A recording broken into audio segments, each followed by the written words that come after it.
experts about how to get my health back.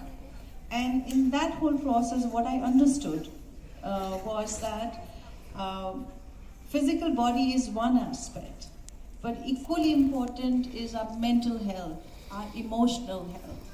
So how do we keep that in balance? How do we live a balanced life? That's another thing that we need to look into.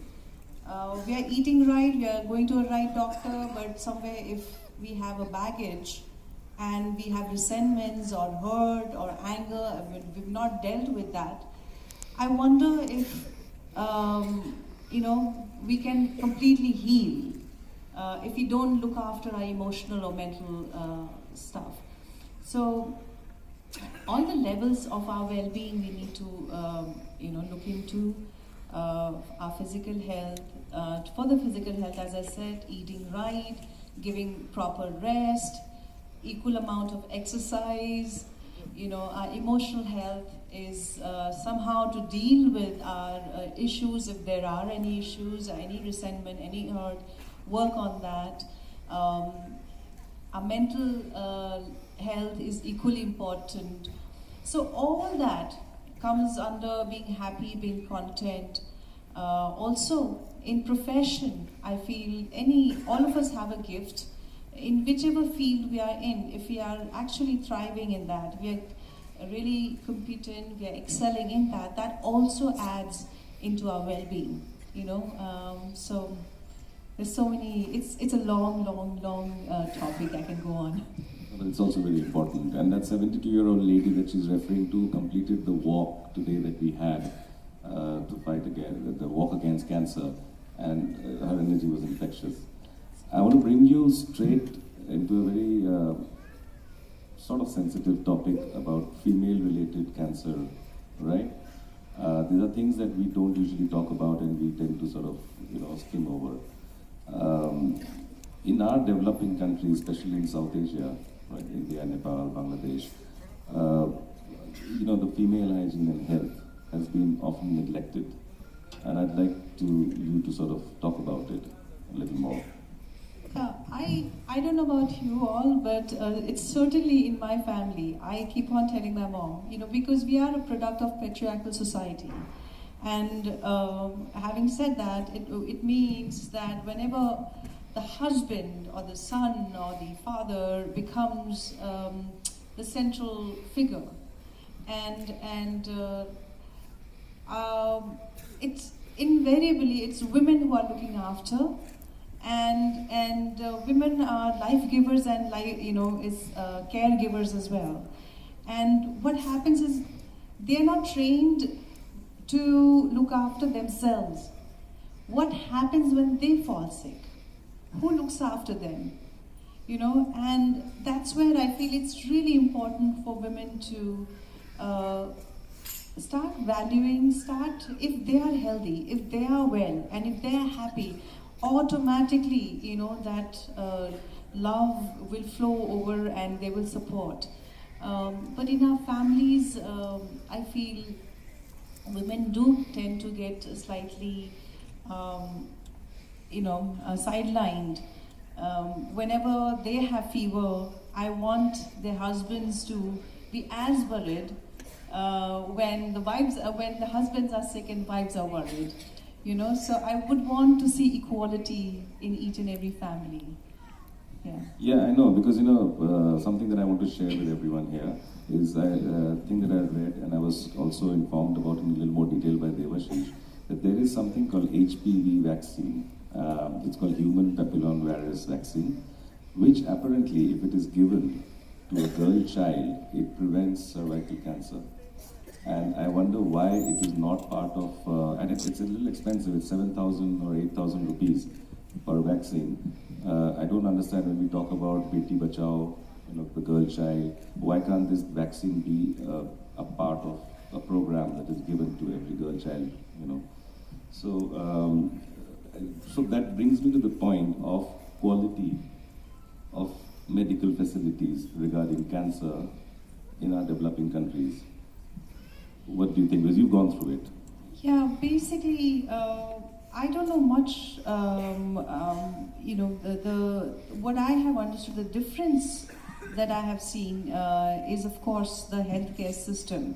And like my bua got, because she was doing periodic treatment, she lives in Virginia, and she was diagnosed at 0 stage breast cancer.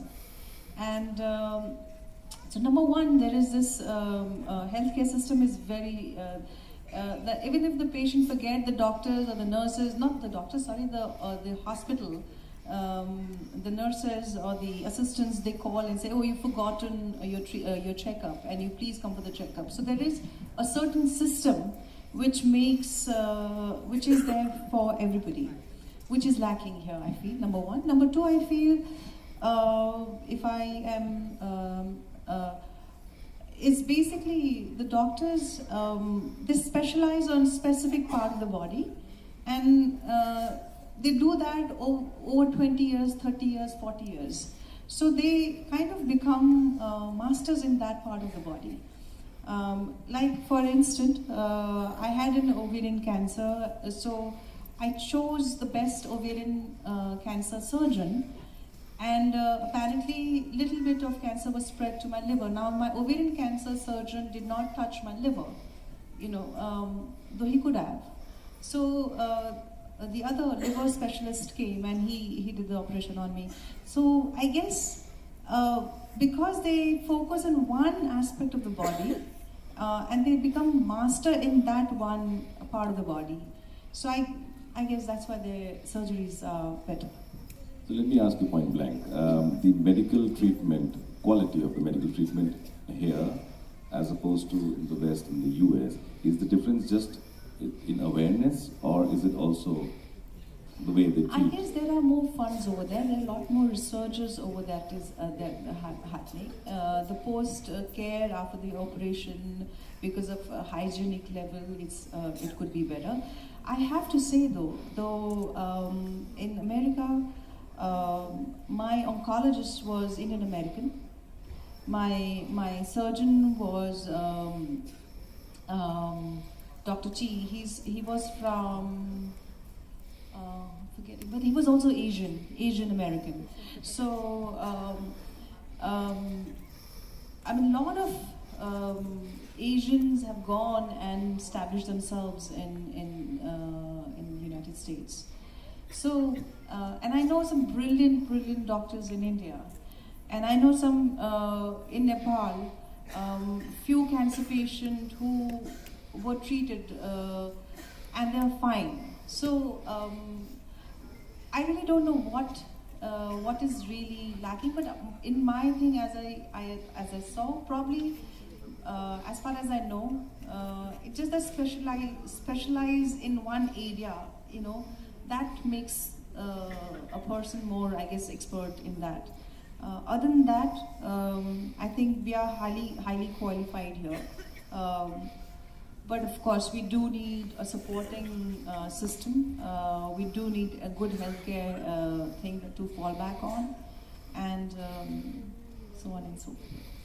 Yes, so awareness plays a role. And absolutely, awareness is definitely the key.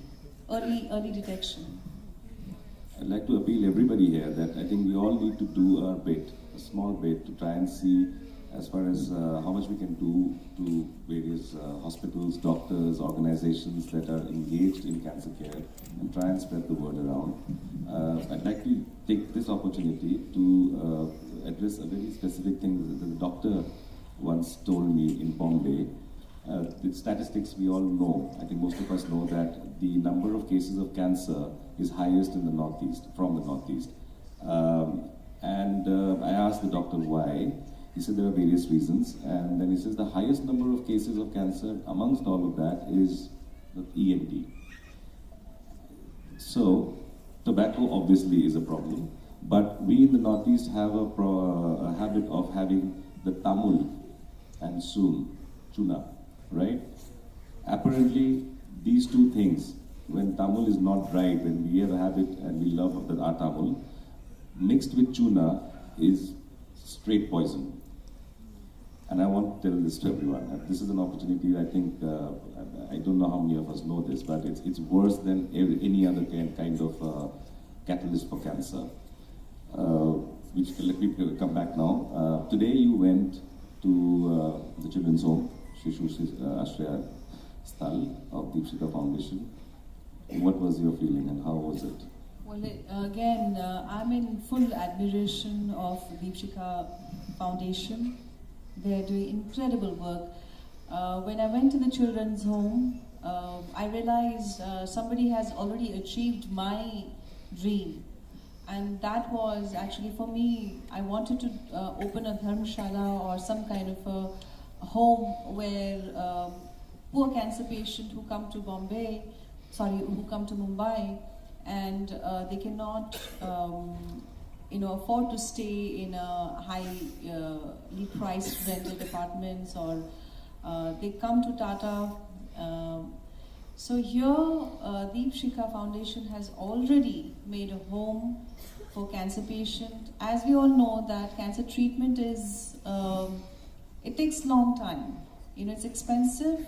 Other than that, it's long. It's like at least 6 months and beyond. So for those 6 months, where would they stay? And it's not only the patient, it's the family members who are also with the patient. So normally the rentals are so expensive. As Devashishji was saying that they come they keep in mind the treatment money, but they forget that they have to pay the rental, how would they? So most of them, they actually return without taking the full treatment because they can't afford it. So here the children's home was for all cancer affected children. They can come and stay free of cost. And I think food and the stay is available for them while they're taking treatment in the hospital. So it's incredible work. Hats off to Deepshika Foundation. They're doing really good work. Okay, now that you have said that you love books and you always wanted to be an author and you have become one, will more books follow? Absolutely. I have many stories to tell.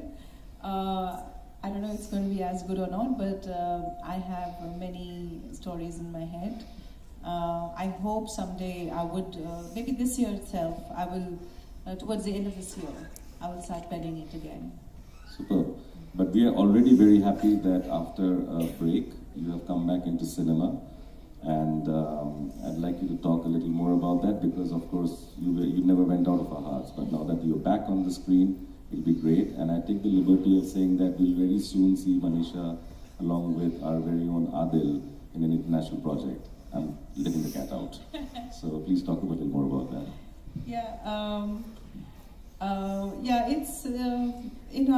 It's I feel really honored and loved. So many people have embraced me as an actor, and so I think it's a huge.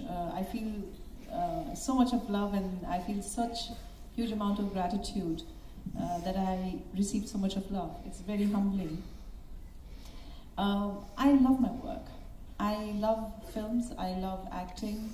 So always in the back of my head when I was in hospital, that I was thinking that when I'm well, I want to act again, and I want to act in good cinema, and I want to work with good directors and good actors, and so here I am again. And I did Dear Maya, I did Sanju, I did Last Stories, and there are a few interesting projects. Adil is from here, and he's such a brilliant actor. He's such a brilliant actor. I'm a big fan of his work. So is Seema Biswas, I had an opportunity to work with her in Kamushi. She's a brilliant actor, and in fact, right before I was diagnosed in Kathmandu, I was watching her play, and after 2 or 3 days I was diagnosed actually, just before then that I was watching it. So she's also an incredible actor. So and she's also from here. So I am very keen to be working with Adil in our project. Yeah. Friends.